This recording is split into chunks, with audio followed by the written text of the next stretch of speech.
Hello! Today I have something pretty cool to show you. Simple, but pretty cool.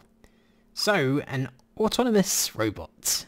Now this is very simple, but yeah, as the name implies, it is autonomous. It's a little robot which acts on its own volition. So, let me show you this in action. So if I just press this button here, you'll see that we now have a robot, and as time progresses, he will actually go on his little journey and he'll actually munch his way through the grass. So if I just take a peek inside him, you'll see that he actually collects the grass as he, well, the dirt as he meanders around. And this isn't controlled by me or anything, this is just completely random. He chooses where he wants to go, and yeah, it's pretty cool. And after a while, he will start to kind of demolish the landscape. And as you can see, he's collected 2 stacks in a little bit. So he is a pretty greedy little robot. Now, whereas the robot itself is pretty straightforward, it's pretty basic, how it works is a little bit long-winded. So, where to begin here? Because there's quite a little bit just for this small little device. So first off, it is all based on a wither skull, okay? So a wither skull entity. The robot is the wither skull, basically.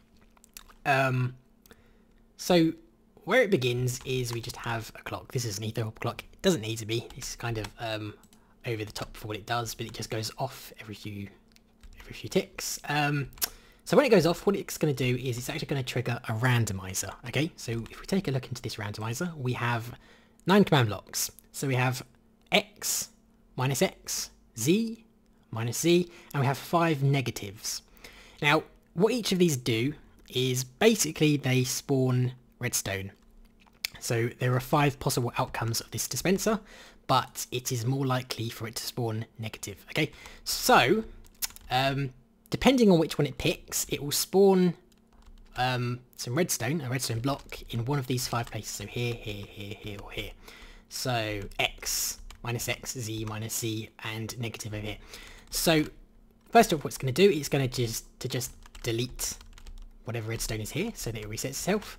Then it's going to replace the dispenser. So it's actually going to clone this dispenser up here, down here.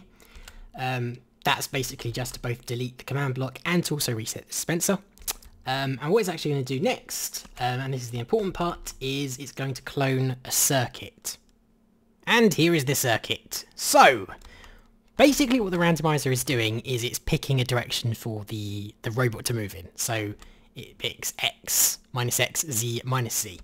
So depending on the one it picks, it will clone the appropriate circuit. So for instance, this red one is X, as shown over here. So it's kind of picking this as a reference point over here, and it's cloning that over here. So what it's doing first and foremost is it's actually cloning the block where the robot's going to move. So as an example, if the dispenser is here, or the wither skull is here, and it wants to move left, it will clone this sand block right here over here. Okay, so it will actually do 4 clone commands. It will clone it here, here, here, and here, above all of the hoppers. Then, at the same time, it will delete those newly cloned blocks. So what that's going to do is it's going to destroy those blocks. Those blocks are going to drop into the hopper and into one of these 4 dispensers. Then it will teleport the wither skull to its new destination. So again, as an example, if the wither skull wants to move left, then it will move the wither skull here. Once it's done that, it's going to delete the old dispenser. Then it's going to clone the appropriate dispenser into the new position. So depending on the direction it picked, it will pick one of the 4 dispensers to clone into the new position.